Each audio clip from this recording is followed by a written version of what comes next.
porque Él ha sido bueno Ujú. y para siempre su misericordia, ¿no? Eh, y antes que leamos cualquier versículo, yo quiero orar. Ayúdame a orar, porque cuando estudiamos la palabra es algo que tiene que ver con espíritu, alma y cuerpo.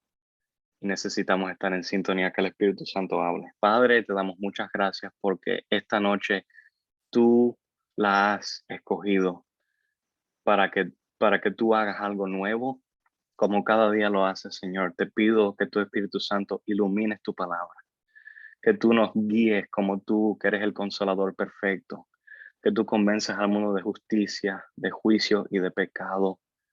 Padre, muchas gracias porque tu palabra es viva y eficaz. Muchas gracias por darnos esta oportunidad de poder abrir tu palabra, donde en muchos países, Señor, tus hijos y tus hijas son perseguidos por hacerlo. Y tú nos has dado este privilegio de poder estudiar, de poder ir al fondo, de poder ver las perlas, las joyas que hay en tu palabra. Tu palabra es más cortante que cada espada de doble filo y te pido que tú seas exaltado, Cristo, que tu nombre sea exaltado sobre todo, porque tú tienes un nombre sobre todo nombre. Te pido, Espíritu Santo, que quites las escamas de los ojos hoy para que venga algo nuevo en este año. En el nombre de Jesús. Amén y amén. Dios es bueno. Y como estábamos estudiando la semana pasada con Luisito, con el hermano Luis, Hechos 20, y hoy nos toca Hechos 21. Y quiero empezar, mientras ustedes van en sus Biblias ahí, electrónicas o físicas, en el capítulo 21 de Hechos de los Apóstoles, el escenario está preparado. Y con eso quiero introducir, el escenario se está preparando para la trayectoria final de este apóstol de los gentiles. ¿Quién es el apóstol de los gentiles? Pablo.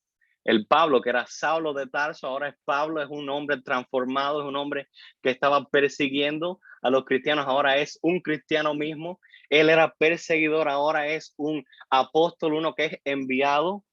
Y estamos entrando a la recta final, the final stretch, la recta final de este libro bello de Hechos de los Apóstoles, donde hemos visto desde el libro de los Hechos, capítulo 1, 2 y 3, que el Espíritu Santo descendió a la iglesia primitiva, los llenó de poder, de denuedo. Pedro ahí se encuentra predicando el primer sermón cristiano y vemos que poco a poco, desde el día de Pentecostés hasta ahora, la iglesia está marchando, la iglesia se está formando, el evangelio está explotando por todas las partes del mundo gentil, del mundo romano.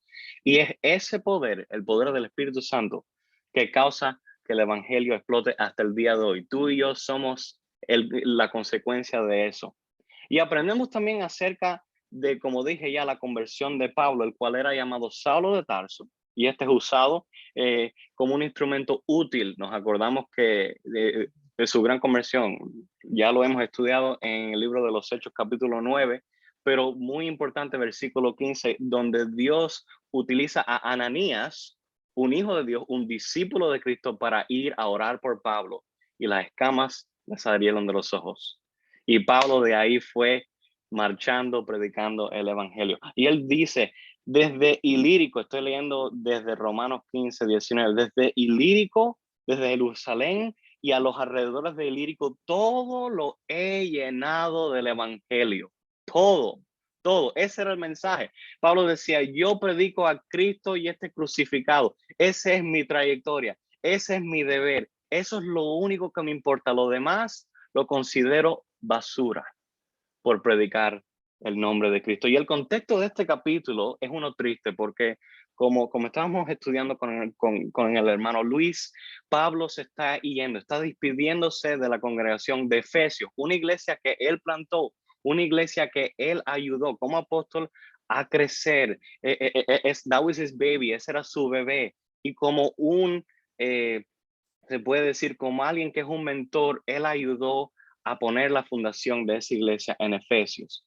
Y si vamos al capítulo 21 del libro de los Hechos, en el primer versículo, leemos que el libro de Hechos 21, versículo 1, después de separarnos de ellos, zarpamos y fuimos con rumbo directo a Cos, y al día siguiente a Rodas y de ahí a Pátara. Y quiero pararme ahí. Ellos se separaron de esta gente que estaban en Efesios. Ellos se separaron. Esto es un momento triste en el ministerio de Pablo. Él tiene que ir ahora, su trayectoria es ir a Jerusalén. Nos acordamos que Pablo era alguien que sufría. Y yo creo que Lucas, que es el escritor de este libro de los Hechos, hace un paralelo muy interesante que quiero hablarte de él en esta introducción antes de entrar a los versículos que siguen. En esta sección del capítulo 21, vemos que Lucas parece describir el viaje de Pablo a Jerusalén y hace un paralelo entre Jesucristo y su subida a Jerusalén para morir por nuestros pecados. ¿Cómo? Lucas sabe, por supuesto, que Pablo no va a morir en Jerusalén, como lo vamos a leer. Pero sin embargo, Lucas parece describir el viaje de Pablo a Jerusalén en términos que son más o menos paralelos a Cristo. Número uno, vamos a ver en el capítulo 21 que hay un complot similar de los judíos contra Pablo. Número dos, hay una entrega a los gentiles, porque vamos a ver que hay un profeta que le llega, que baja del sur a ver a Pablo y le profetiza diciendo, así dice el Espíritu, estas tales cosas te van a pasar. Número tres, hay una triple predicción sobre el camino del sufrimiento venidero. Pablo va a sufrir. Pablo sabe que él va a ser vituperado, él va a ir por la persecución y se parece mucho a lo que pasó Jesucristo, que él fue marcado, él fue como un cordero al matadero.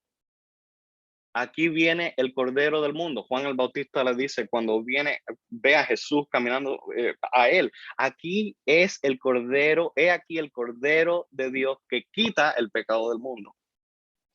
Y cuatro, hay una resolución firme. Y quinto, el último aspecto que vamos a ver en este capítulo 21 es que hay una santa resignación a la voluntad de Dios. Pablo dice, lo vamos a leer, estoy dispuesto no solamente a ser atado, sino a morir por este evangelio. Que esa sea nuestra actitud. Lo acabamos de leer, versículo 1, vamos a leerlo otra vez, porque este es el arranque. Después de separarnos de ellos, Pablo y los que lo acompañaban de los Efesios, de la gente que estaba en Efesios, zarpamos y fuimos con rumbo directo a Cos y al día siguiente a Rodas y de ahí a Pátara. Ya hablamos acerca de esa conexión que tenía Pablo con la iglesia de Éfesos. Él fue el que plantó la iglesia ahí en Hechos 18, versículo 19.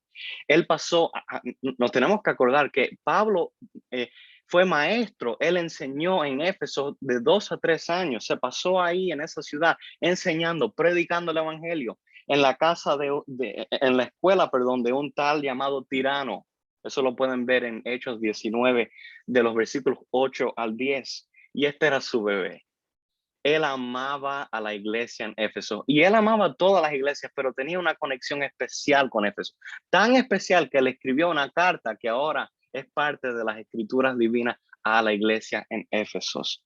Vemos también, ya entrando más en el contexto del versículo 1, que hay una trayectoria de viaje que Lucas está experimentando con Pablo, porque él dice, fuimos con rumbo a Cos. Ellos estaban navegando por unas islas que estaban en la costa de Asia Menor.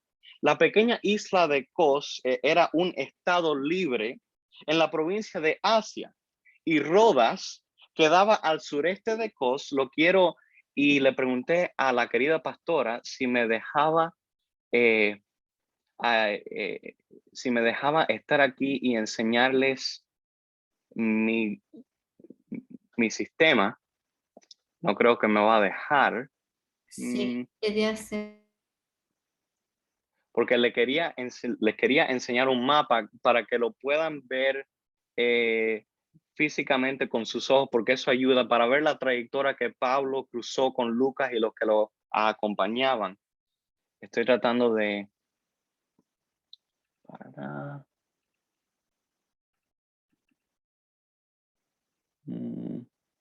No creo que me deje, pero si quieres te lo mando, pastora. Luis, ¿qué estás haciendo? Luis, estás mostrando algo tuyo. Tú puedes a share screen y ahí puedes hacerlo, Marlon. Yeah.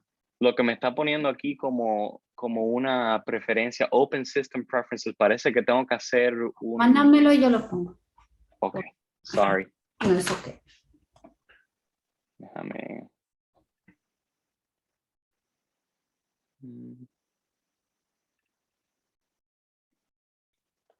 Te lo voy a mandar ahora. Perdonen, es que de verdad que el mapa puede, es de mucha ayuda, porque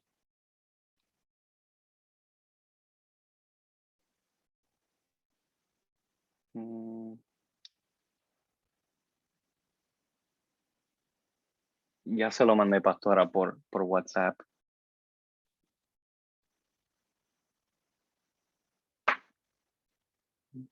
Bueno, mientras esperamos por el mapa, el mapa. Rodas quedaba al sur de Cos, y eso es lo que, por el motivo que quise traer el mapa, para que podamos ver la trayectoria de Pablo, porque es súper importante durante los primeros versículos del capítulo 21. Ahí tenemos, muchas gracias, pastora. ¡Yay! To save the day, la héroe.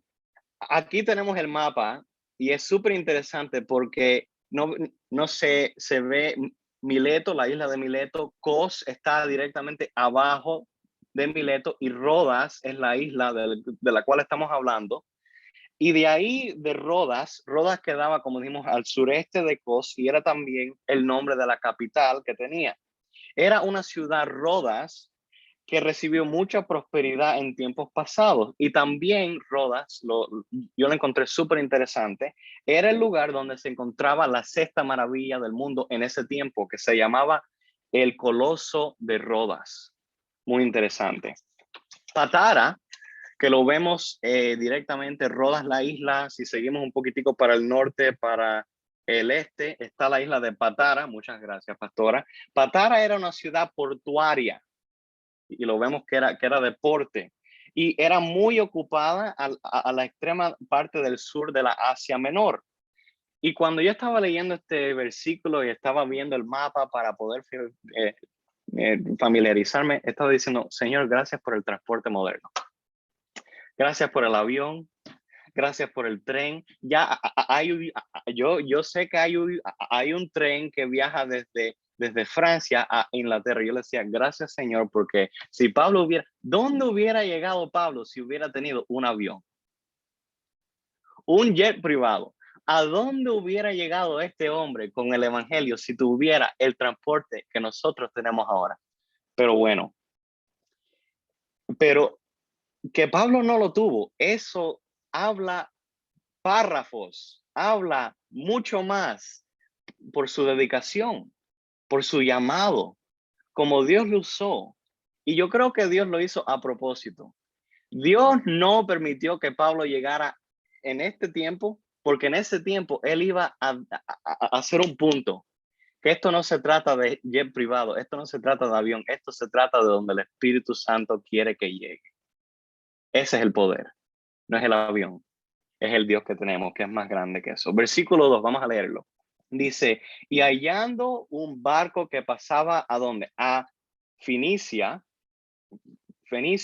nos embarcamos y zarpamos. Pablo, y si lo vemos en el mapa, aquí, Fenicia, ellos van desde Patara y van a atravesar el mar Mediterráneo hasta llegar por el mar Mediterráneo hasta Fenicia, que mírala allá, muy cerca de Jerusalén. Y Pablo quizás se estaba dando cuenta que como él quería llegar, estos son los días que se estaba acercando la fiesta ¿de qué? De Pentecostés. Y decidió tomar el gran riesgo, hacer un embarque desde Patara a Fenicia. Era muy peligroso. Ese era un costo que Pablo seguramente estaba pensando, ¿lo hacemos, no lo hacemos? Ya llegamos a Patara, yo quiero llegar a Jerusalén a celebrar la fiesta de Pentecostés. Y él decidió tomar el gran riesgo de navegar directamente a través del mar Mediterráneo hacia Tiro. hacia Tiro. Y ahí lo vemos Tiro arriba, pero ahí fue donde abarcaron Pablo, Lucas y sus seguidores. El barco tenía que ser mucho más grande que las naves que estaban usando entre las islas menores. Entre Kos, Rodas, Patara. Los barcos no tenían que ser muy grandes porque la trayectoria no era tan larga distancia, pero desde Patara hasta Finesia sí tenía que ser un barco que podía tener todo lo necesario. Por ejemplo, el barco que fue utilizado para transportar a Pablo a Roma tenía la capacidad de 276 pasajeros. Estamos hablando de un barco de un buen tramo. Y yo creo que es súper interesante saber que el tramo de Patara a Tiro, atravesando el mar Mediterráneo, llevaba 5 días. Yo llego desde aquí a California, ¿en cuántas horas en avión? Si alguien me dice. ¿Cómo qué? ¿Como 5 horas? ¿6 horas? ¿5? 6 en ocasiones, si va para el área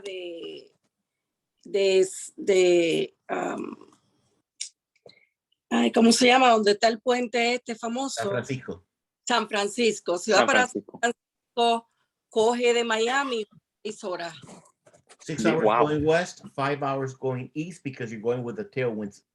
Right. Pero 5 a 6 horas comparado con 5 días, no se compara. O sea, no se compara. O sea, aquí vemos la dedicación. Pablo quería llegar a celebrar el día de Pentecostés. Versículo 3. Al visitar Chipre, ahora estamos en Chipre, dejándola a mano izquierda, navegamos a Siria y arribamos a Tiro, porque el barco había de descargar ahí. Y Tiro es un puerto que es famoso en el Antiguo Testamento y fue conquistado por Alejandro el Magno. Seguimos a versículo 4. Y hallados los discípulos, nos quedamos ahí 7 días, que se quedaron en Tiro, y ellos decían a Pablo por el Espíritu, que no subiese a Jerusalén. La iglesia en Tiro, en la cual Pablo se está quedando por estos días, había sido fundado por algunos que estaban huyendo de Jerusalén después de la muerte de Esteban, el primer mártir. Y eso lo encontramos en Hechos 11:19. Era una persecución que Pablo mismo estaba encabezando.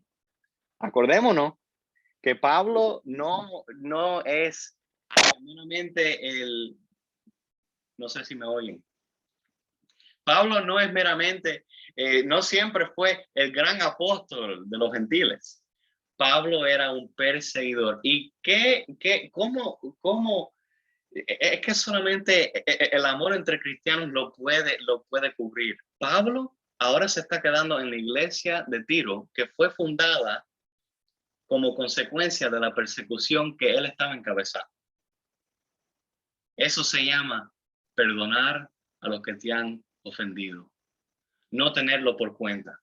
Pablo sabía, y él...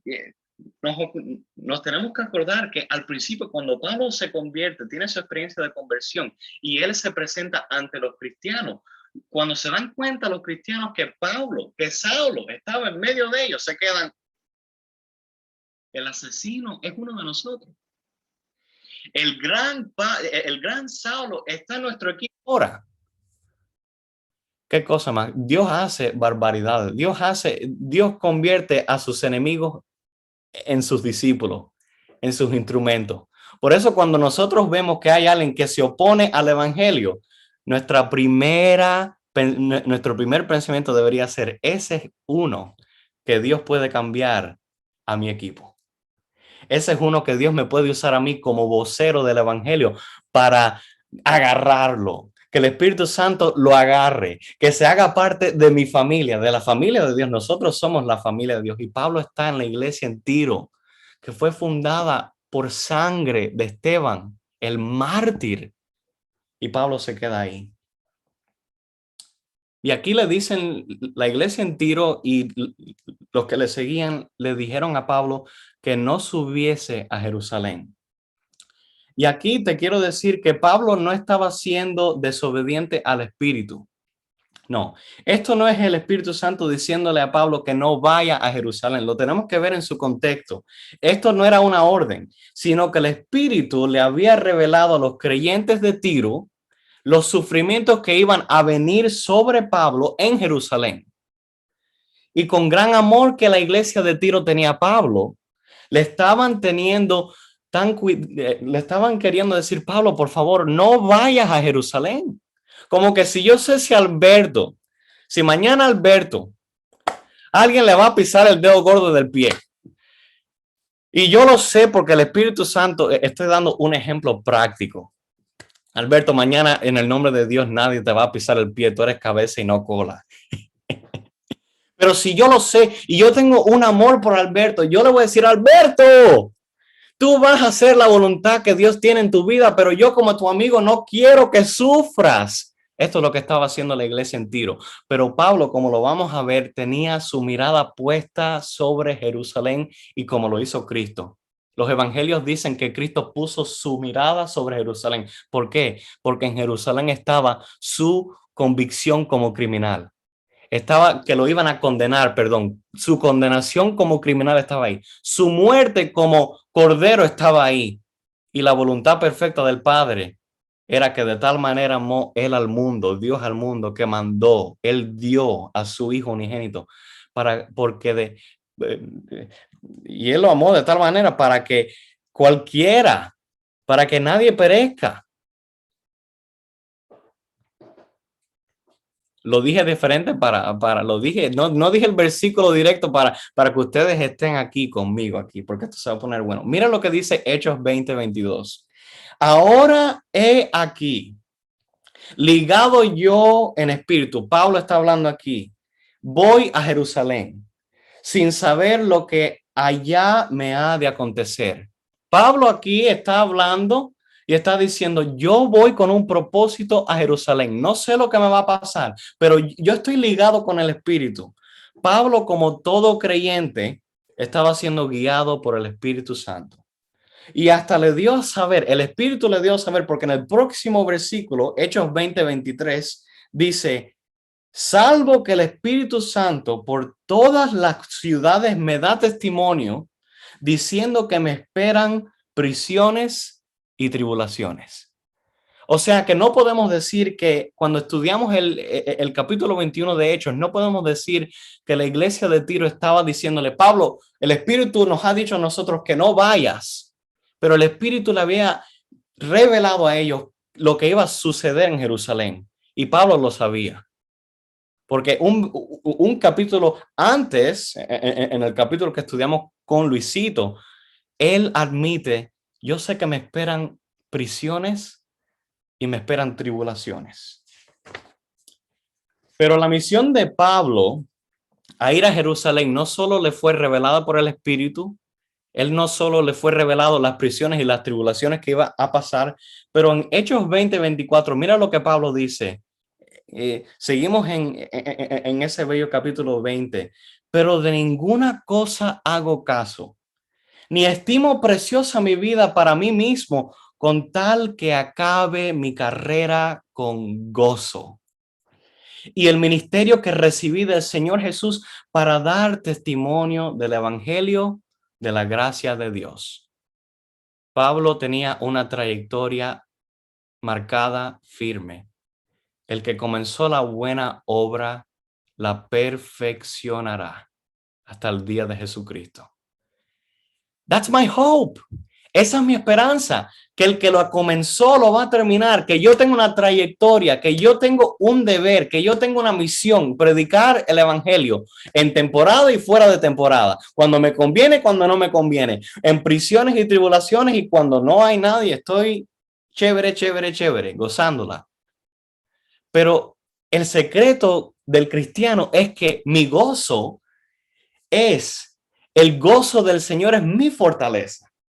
El gozo de Él es mi victoria. Su gozo en mí por el Espíritu de Dios es todo lo que necesito. Y Pablo lo estaba ilustrando perfectamente bien. Pablo tenía que ir a Jerusalén. Vamos al versículo 5. Cumplidos aquellos días, Lucas hablando, salimos acompañándonos todos, todos con sus mujeres e hijos, hasta fuera de la ciudad. Nos tenemos que acordar que esto es en Tiro, está pasando en Tiro. Y puestos de rodillas en la playa, oramos. Aquí Pablo y sus acompañantes tienen un tiempo de refrigerio con el Señor. Y hay un tiempo de koinonia. Koinonia, la palabra griega que significa un tiempo de hermandad, un tiempo de estar juntos, de estar apegados, de estar gozando de la presencia de los hermanos en Cristo. Y yo me pregunto, ¿Pablo sabía lo que le iba a pasar? Los hermanos en Tiro, en esa bella iglesia, ¿sabían lo que iba a atravesar Pablo en Jerusalén? ¿Qué podría haber sido el contenido de esta oración en la playa? ¿Qué podía haber sido? Pablo orando de manos con la iglesia de Tiro. Señor, que se haga tu voluntad en la tierra como en el cielo. Yo, Pablo, Lucas, los acompañantes, estamos en tus manos. Y en estos tiempos de donde hay tanta incertidumbre, donde hay tanto, ¿qué va a pasar el día de mañana? No te preocupes por el día de mañana, cada día tiene su afán, preocúpate por lo que va a pasar en un segundo. Eso no está garantizado. Por eso la predicación del evangelio tiene que ser algo constante por todos los medios sociales, por cualquier posibilidad, oportunidad, cualquier medio, que ese sea nuestro deber. Y Pablo estaba orando con ellos ahí. Versículos 6 y 7. Y abrazándonos los unos a los otros, subimos al barco y ellos se volvieron a sus casas. Y nosotros completamos la navegación saliendo de Tiro y arribando en Tolemaida, y habiendo saludado a los hermanos nos quedamos con ellos un día. Versículo 8. Al otro día, saliendo Pablo y los que estaban con él y los que con él estábamos, fuimos a ¿dónde? A Cesarea. Y entrando en casa de Felipe, el evangelista, que era uno de los 7, posamos con él. En el versículo 8 nos encontramos con Felipe. Y este tal Felipe, que era evangelista, fue el mismo que fue seleccionado por los apóstoles para servir en el capítulo 6 del libro de Hebreos. De Hechos, perdón. Felipe, que predicó el evangelio en Samaria. El mismo Felipe, que bautizó al eunuco que estaba caminando por el camino hacia Jerusalén. El mismo Felipe, que predicaba el evangelio por las ciudades de la costa de todo Samaria, y a él se le dio el título de evangelista.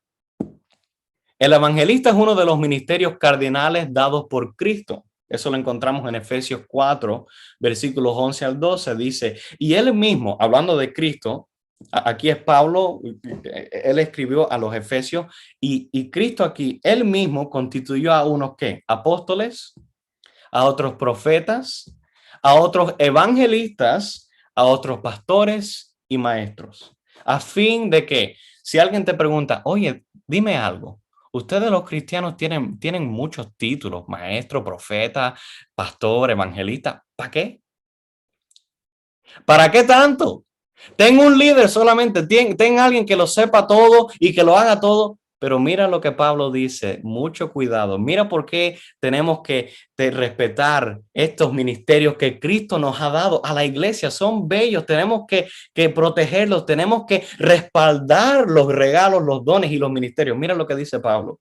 A fin de perfeccionar a los santos, los pastores, los ancianos, los evangelistas, los profetas, están for my well-being, for my good. Están para mi bien, para edificarme a mí. Si yo los quito, hay muchas personas que le faltan el respeto, que le quitan el respaldo, que le quitan la importancia a uno de estos ministerios. Pero si Cristo lo dio, yo lo tengo que afirmar porque Él es el Rey soberano. Yo soy criatura. Yo me callo como Job, lo que él dice yo lo hago, como Raymond nos dice, el pastor de jóvenes nos dice esto que me encanta. Jump, how high? Brinca, salta. ¿Cuán alto tú quieres que salte? 6 pies, 4 pies. No puedo tanto, yo no soy tan atlético así, pero yo salto lo que yo pueda. Así tenemos que ser con los regalos y los dones que tenemos en la iglesia, protegerlo, respaldarlo, porque Cristo lo ha mandado así. Los ministerios son para mi bien, para mi bien. Ahora que hay personas que los utilizan para mal, que se aprovechan de ellos para su propia ganancia personal, eso es otro lío. Yo como dicen, esa es otra sopa. Eso para otra lección. Pablo también le escribe a Timoteo que haga el trabajo de un evangelista. Mira lo que dice 2 de Timoteo, capítulo 4, versículo 5. Pero tú sé sobrio en todo. Soporta las aflicciones. Todo lo malo que te venga, sopórtalo. Sé un soldado firme en tu fe, que el Espíritu nos ayude, que Jesús esté con nosotros. Y mira lo que le dice. Soporta las aflicciones, haz obra de evangelista y cumple tu ministerio. La palabra nos redarguye cada persona que está aquí, cada familia, cada hombre de hogar, cada mujer de oración y valiente, cada niño, cada niña, cumple tu ministerio. El Señor te está moldeando a la imagen de Cristo, te está moldeando. Eso se llama santificación. Para que tú llegues a un nivel, para que tú llegues a un estándar donde tú puedas entrar en tu ministerio y cada día te está perfeccionando y te está armando. Toma toda la armadura de Dios, todo. Él nos está preparando para ser siervos fieles. Versículo 9, y otra vez entramos en el capítulo 21 de los Hechos de los Apóstoles. Tenía 4 hijas doncellas que profetizaban. Estamos hablando de Felipe, el evangelista. Y permaneciendo nosotros ahí algunos días, descendió de Judea un profeta llamado, nunca le voy a poner esto a uno de mis hijos, Agabo. Jenny, ponle a tu primer hijo Agabo.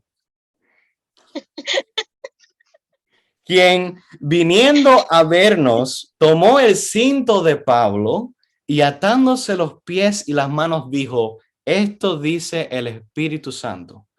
Así atarán los judíos en Jerusalén al varón de quien es este cinto y le entregarán en manos de los gentiles. En el versículo 9, vamos a poco desmenuzar estos versículos. Se habla de doncella. La doncella por lo general era una mujer joven y especialmente era una mujer virgen, y su virginidad nos pudiera indicar que tenía un llamado especial de parte de Dios. Nos acordamos del voto nazareno que lo hizo Sansón, hizo un voto nazareno. Jesús también se cree que hizo un voto de nazareno. Él era criado en la ciudad de Nazaret, pero él hizo también un voto de nazareno, se cree.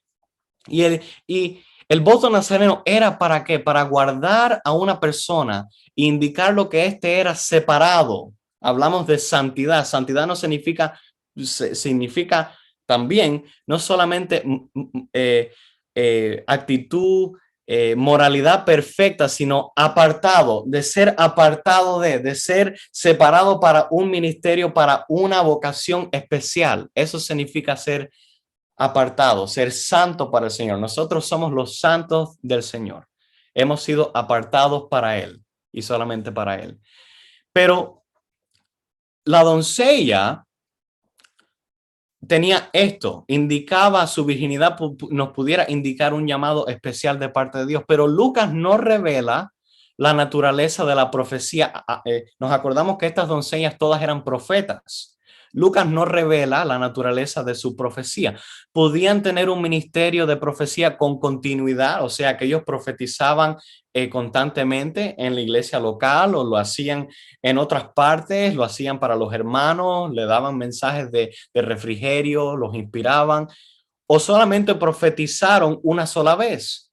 El pasaje bíblico no nos dice nada a cierto respecto sobre estas doncellas. Soy yo, donde la Biblia no habla, mejor no añadir, ¿no? Versículo 10.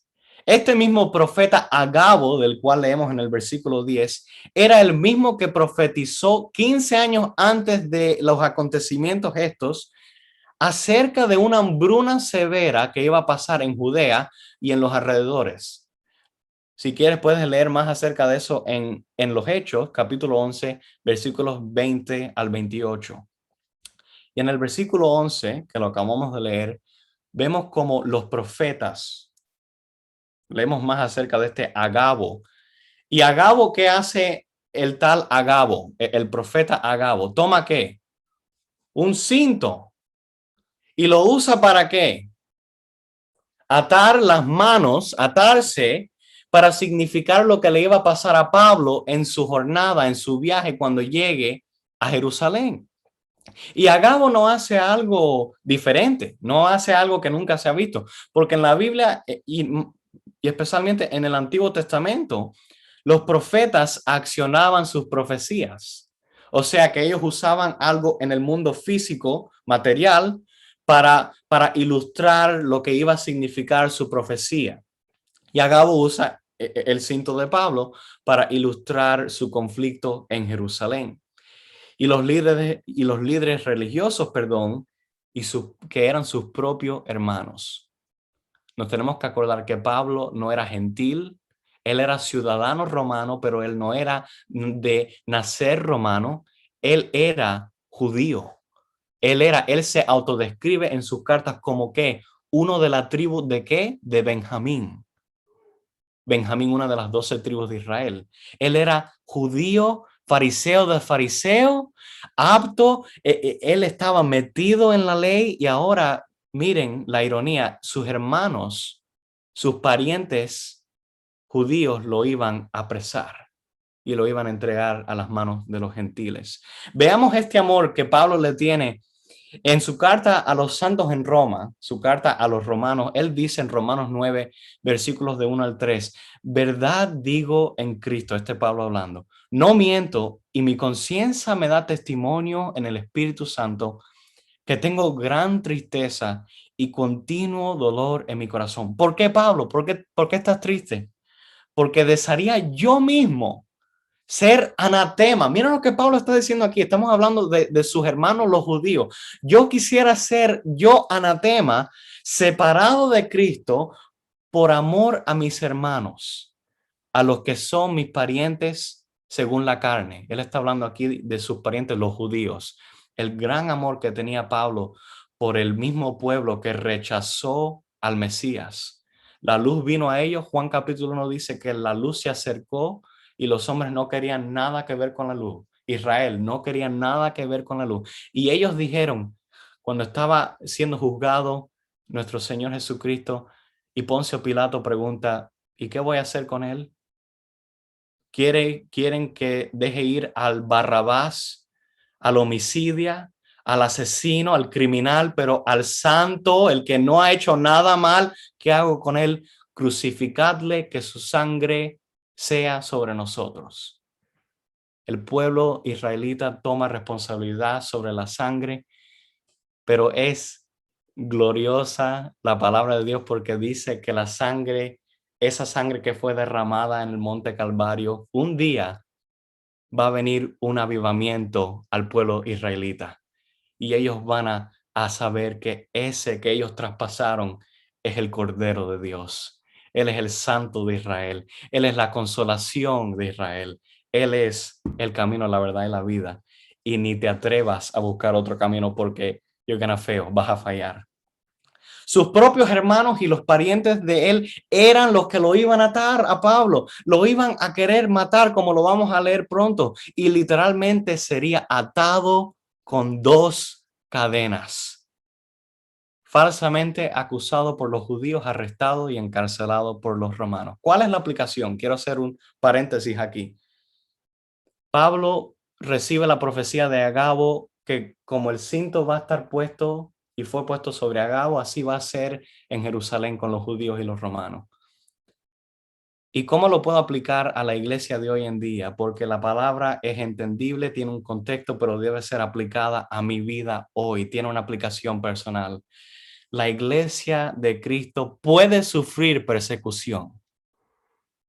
Hace unos meses estábamos orando por la iglesia perseguida y le doy gracias a Dios porque nuestra iglesia es una iglesia que no tiene los ojos cerrados, sino que mira al mundo global y que mira y dice, hay una iglesia perseguida y tenemos que orar por ella.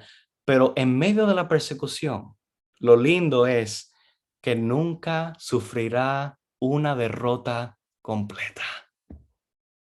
La iglesia está perseguida, sí lo es. Tenemos que orar, sí lo es. Físicamente, espiritualmente, mentalmente. Pero la derrota no puede venir porque la iglesia está fundada sobre una roca. Mira lo que dice Pedro en la confrontación. No es una confrontación, pero es un diálogo. Jesús le pregunta a sus discípulos, ¿quién dicen allá afuera que yo soy? Unos dicen que eres Elías, otros dicen que eres uno de los profetas, otros dicen que eres Juan el Bautista que resucitó de entre los muertos. Y Cristo le pregunta a los discípulos, ¿quiénes ustedes piensan que soy yo? And that's what it comes down to. Esa es la cuestión del millón. ¿Quién dices tú que es Cristo en tu vida, en tu casa, en tu corazón? ¿Es el Señor de tu vida? ¿O es otro de los más que nosotros tenemos en nuestros corazones? El mundo de allá tiene muchas perspectivas de quién era Cristo. Los musulmanes piensan que Isa, Jesús, ellos le mencionan como Isa, es un mero profeta. Ellos creen que nació de una virgen, pero es solamente un profeta. No es salvador, no es redentor. Muchos piensan que Jesús solamente era un rabí, un maestro muy elocuente, muy bueno, tremendas enseñanzas, pero eso, ahí, the train stops there, el tren para ahí. Pero tú y yo que hemos sido redimidos por él, tenemos que tener un concepto más alto de Jesucristo, que recibió nombre sobre todo nombre. Eso va a determinar el 2022. ¿Qué posición le das tú a Cristo? ¿Es tu prioridad?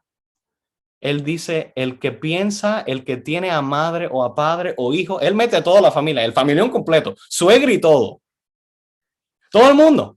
El que tenga a madre y a padre y piensen, lo estoy parafraseando, y piensen, lo tienen en más alta posición que a mí, no son dignos de mi nombre.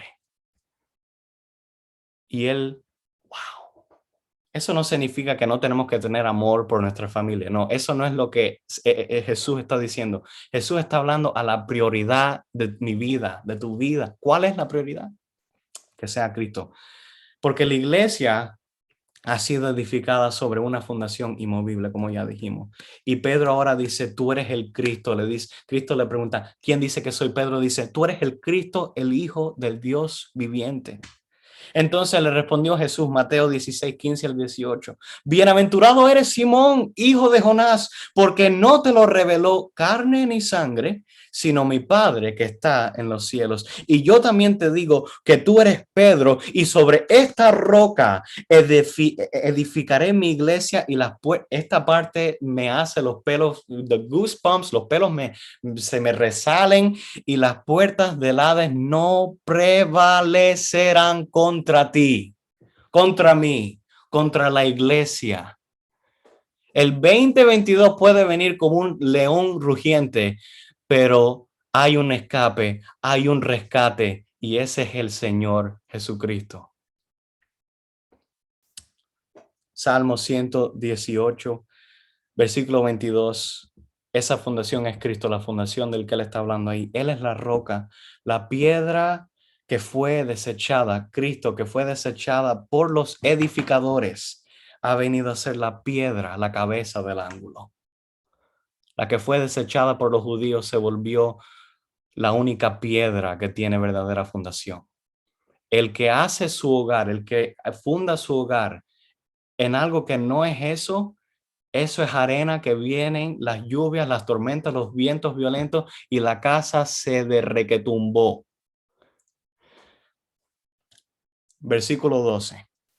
Al oír esto, seguimos hasta el 14, el 12 al 14, Hechos 21. Al oír esto, le rogamos nosotros y los de aquel lugar que no subiese a Jerusalén. Otra vez a Pablo. Acuérdate de lo que estábamos hablando en el principio, en la introducción. Hay predicciones de que Pablo va a sufrir en Jerusalén, y le dicen otra vez a Pablo, no vayas, no subas a Jerusalén. Entonces Pablo respondió, mira lo que Pablo dice. ¿Qué hacéis llorando y quebrantándome el corazón? Porque yo estoy dispuesto no solo a ser atado. Iglesia, no solo a ser atado, mas aún a morir en Jerusalén por el nombre del Señor Jesús. Y como no le pudimos persuadir, desistimos diciendo, hágase la voluntad del Señor. Pablo no tenía ningún problema. Él lo consideraba un honor morir por causa del evangelio. ¿Y soy yo ese? ¿Tengo yo honor a morir a causa del evangelio? ¿El COVID me puede quitar a mí el honor de morir por el evangelio? Si yo tengo una misión, una gran comisión de predicar, y no estoy diciendo de no cuidarnos, de no tener una perspectiva bien, que el Espíritu Santo nos dé discernimiento, cuál es la oportunidad, cuál es la oportunidad divinamente operada para ir y predicar y dar la buena semilla. Pero si el temor nos está poniendo una barrera, la palabra dice que el amor echa fuera todo temor. El amor que yo tengo por el prójimo, el amor que yo tengo, y by the way, el prójimo significa el que es cristiano y el que no es cristiano. Todos son prójimos para mí. Todos son mis vecinos. Y si mi amor, mi falta de coraje, y lo digo porque yo soy el principiante de esto, yo lo necesito. Si mi temor no me está dejando acercarme a predicar el evangelio que Pablo tenía como honra morir, hay un problema en mi corazón. El Espíritu Santo, como yo digo, tiene que ponerse los guantes de operador y operar en mí. Pero hay esperanza en el evangelio para que eso pase. Por eso estamos aquí, porque cada día tenemos que crecer en ese conocimiento. Yo no soy profeta, pero cuando vivimos en un país ahora, y yo estoy haciendo una aplicación, vivimos en un país que mata más de 60 millones de bebés en el útero. Y cuando eso pasa, van a haber consecuencias de parte de Dios. Eso está muy claro. Esta nación, estoy hablando de los Estados Unidos, esta nación, y hay otras naciones que también lo permiten, pero como hijos de Dios tenemos que alumbrar la luz y las tinieblas se tienen que ir. Esta nación no puede exhibir un pecado como lo exhibe por las calles, que hay hasta celebraciones exhibiendo pecado, exhibiendo tanta perversidad. Y Dios no se va a quedar con las manos atadas. Sus manos no están atadas, sus manos están libres para operar y Él es soberano sobre todo. Pero a lo largo de la historia, Dios ha demostrado que Él es misericordioso, Él es clemente y paciente, pero Dios no será burlado. La nación necesita hombres y mujeres que prediquen el evangelio con denuedo. Yo lo veo cada día en la universidad. Créanme, yo los quiero y les digo, yo sé que ustedes lo saben, pero se me está quedando la boca abierta de el falta de respeto, de la falta de humildad, de la falta de Dios no puede hacer nada. Él no me puede ofrecer nada que yo no puedo obtener. Ese espíritu de soberbia es lo que está dominando mi generación. Y yo no puedo apuntar a ninguna otra generación, pero yo estoy criticando la mía porque yo formo parte de mi generación. Y el capítulo 21 de Hechos me apunta a mí y me dice, la soberbia, la altivez, Dios lo mira de lejos. Pero tú, Marlon, tienes un llamado de ser luz en medio de las tinieblas, de ser sal, de dar sabor, de preservar el mundo malvado, el sistema que está dándole el puño a Dios y dice, yo no tengo necesidad de ti. La única necesidad, lo único que puede quitarme la sed y darme algo que me da ríos de agua vida, se llama Jesucristo. Eso es lo único. La iglesia primitiva lo hizo fielmente y con consecuencias. El problema es, y esto va a ser importante, y mientras estaba yo tratando de estudiar, y yo sé que esto es algo que tenemos que trabajar como iglesia, y no solamente nuestra iglesia, sino la iglesia mundial, que lo están haciendo en muchos países donde hay persecución, pero amamos más nuestra comodidad que Cristo. Eso es un problema para mí. Y amamos más la seguridad que al prójimo. Mi seguridad viene primero. Cuando Pablo dice aquí, a mí no me importa que me aten, yo quiero morir para ser de testimonio a los que están en Jerusalén. A mí no me importa, Marlon, que yo pueda decir las palabras de Pablo hoy, que el Espíritu Santo me dé a mí coraje, y no va a salir de nosotros mismos. Es un milagro lindísimo que solamente lo puede hacer el Espíritu Santo. Él nos da coraje, Él nos da valentía, y yo creo que en el año 2022 Él lo va a hacer. Él lo va a hacer porque tenemos un Dios que son nuevas sus misericordias cada mañana. Hechos 5, 40 al 41, y convinieron con Él y llamando a los apóstoles, porque también quiero darte a ver que los apóstoles también tenían el mismo gozo que Pablo, y llamando a los apóstoles después de azotarlos, les intimaron que no hablasen en el nombre de Jesús y los pusieron en libertad. Y ellos salieron de la presencia del concilio gozosos de haber sido tenidos por dignos de padecer afrenta por causa del nombre. Pablo tenía el gozo, los apóstoles no les importaban, la iglesia del siglo XXI no le debería importar tampoco. Dios es el mismo ayer, hoy y por todos los siglos. Y yo me pongo de primero porque en las universidades, como acabo de decir, hay una rebelión putrifa, horrible, malvada. Hay un espíritu de desobediencia, pero Él nos ha llamado a hacer la diferencia. Me salió eso como un poema. Versículos 15 y 16. Después de esos días, hechos ya los preparativos, subimos a Jerusalén y vinieron también con nosotros de Cesarea algunos de los discípulos, trayendo consigo a uno llamado Nasón de Chipre, discípulo antiguo con quien nos hospedaríamos. En el versículo 15 vemos que Pablo está en Jerusalén, que Pablo quiere estar en Jerusalén para participar en la fiesta de Pentecostés. Pentecostés, que ocurre en el quinto día después del Festival de la Pascua, se estaba acercando rápidamente. Y ese es el contexto por qué Pablo quiere llegar a Jerusalén con tanto apresuramiento. Obviamente Dios lo estaba poniendo así, pero Pablo quería llegar. Acuérdate que Pablo, Lucas y los demás han estado viajando por todo este viaje, desde Filipos hasta que llegan a Tiro, por 36 días. 36 días llevan estos hombres de Dios navegando por el mar violento, y su recorrido es desde Filipos hasta Cesarea, como lo acabamos de ver. Jerusalén estaba al sureste de Cesarea, ubicada en una meseta, o sea, en un plateau. Tenías que subir para llegar a la ciudad de David, la ciudad de Jerusalén. Por eso le decían a Pablo, no subas.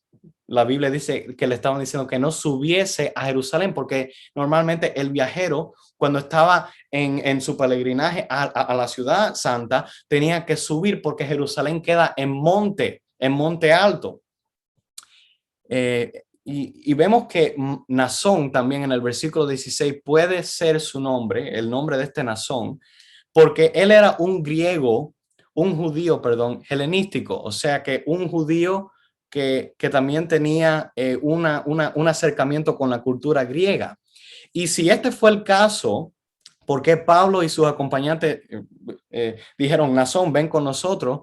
Lo pudieran haber escogido por su conocimiento de la cultura griega. Se cree, esto es extra bíblico, pero es un lindo trasfondo para ver por qué pudiera haber sido la razón por qué Pablo escogió a este Nasón que viajaran con él. Y esto resultaría, ¿y por qué Nasón? Porque acuérdense que Pablo estaba viajando con gentiles. Cuando los gentiles vienen a una cultura judía, son dos culturas. Nosotros aquí tenemos a los pastores que ellos viajaron hasta África y ellos comieron hasta rata. Yo no, I don't envy that. Yo no estoy celoso de eso.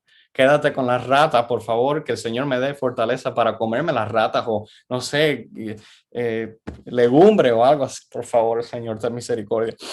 Pero este Nasón era como un puente entre dos mundos, el mundo judío y el mundo griego, y por eso podría ser porque Pablo lo seleccionó. También este Nasón es descrito como que un discípulo antiguo, no era nuevo, es un antiguo, Quizás era parte de esa gran conversión en el día de Pentecostés donde Pedro predicó el primer sermón cristiano.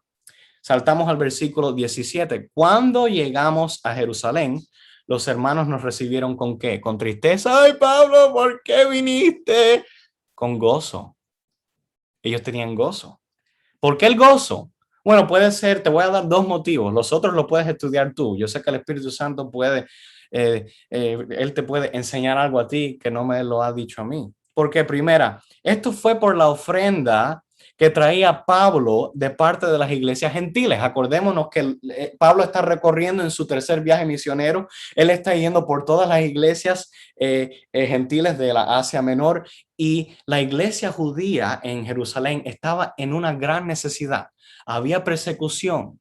Las autoridades en Jerusalén estaban apuntando sus armamentos directamente a la iglesia judía y ellos estaban teniendo mucha necesidad. ¿Pero qué?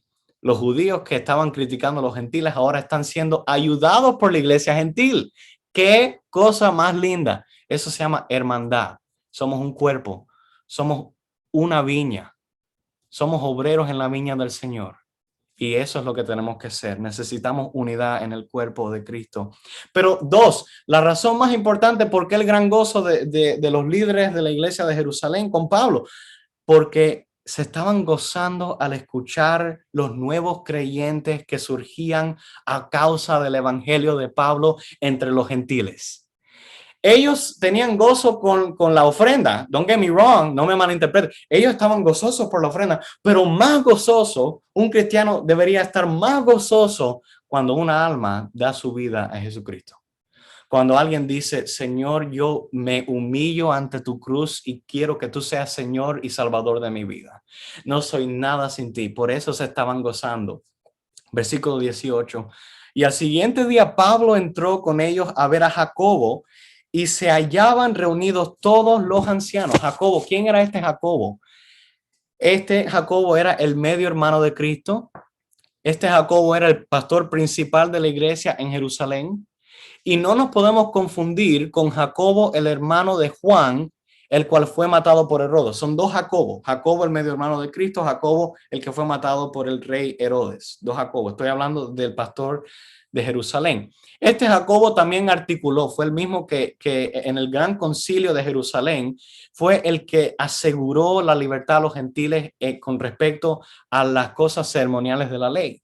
Los gentiles los fueron separados de cierto modo de los requerimientos de la ley mosaica hasta que por ejemplo, solamente le fue dado a los gentiles, mandado por carta, que se separaran de sacrificios hechos a los ídolos, de la sangre, de los sacrificios que se habían hecho y de la fornicación. Esos eran algunos de las restricciones que se habían puesto. Y el Jacobo que estamos viendo aquí en este versículo era respetado por los individuos afuera de la iglesia por su vida de oración. Era un hombre de diaria oración, de continua, era un líder de oración. Y también su observación rígida de la ley, porque al fin y al cabo Jacobo era un judío cristiano. La palabra dice ahí en ese versículo que todos los ancianos vinieron a saludar a Pablo. Y algunos yo leí esto y me quedé atónito, porque algunos han dicho que el número de ancianos en la iglesia central de Jerusalén era de 70. Nosotros tenemos ¿cuántos, pastor? Vamos a tener, Dios mediante, en algunos, 5 ancianos, 6 ancianos. Ahora tenemos 6 ancianos, pero acuérdense, nosotros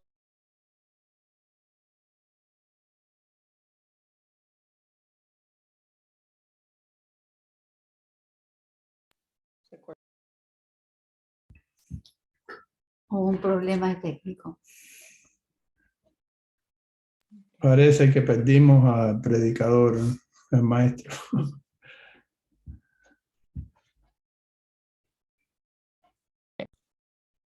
¿Ya? Sorry, perdón, se me fue la conexión a mí, mi culpa, perdónenme. Upsi.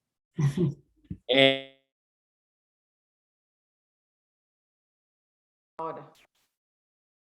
Yes? Okay. So, 60 ancianos en la iglesia central de Jerusalén. Y ahora quiero seguir a los versículos 19 y 20. Dice, Marlon, perdona que te interrumpa, pero vamos a dejarlo ahí. Porque Yes. tenemos que terminar. Pero que termina la idea. Pero termina tu idea ya. Yes, lo dejamos en el versículo 19 entonces. And we will pick up from there. Sorry, Pastor. Yeah, I'll leave it there. Lo dejaré ahí en el versículo 19. Perdonen. Termina la idea que tenías. De los 6 ancianos. Dice. Sí, solamente para decir de una comparación que yo estaba haciendo en mi mente. Nuestra iglesia tiene 6 ancianos. La iglesia de Jerusalén se cree que tenía 70. Y yo creo que lo hicieron, dicen lo que estaba leyendo, que el razón y el motivo por qué tenían 70 ancianos era para hacer el paralelo con el Sanedrín judío. Sabemos que el Sanedrín judío era el grupo de los fariseos y los saduceos, que eran los líderes religiosos de Jerusalén. Solamente dejarlos con ellos. Los quiero mucho. Dios los bendiga. Muchas gracias. Continuamos la próxima semana. La semana que viene nos vamos a enterar qué pasó en esa reunión entonces. Gracias, Marlon. De verdad que fue de mucha bendición.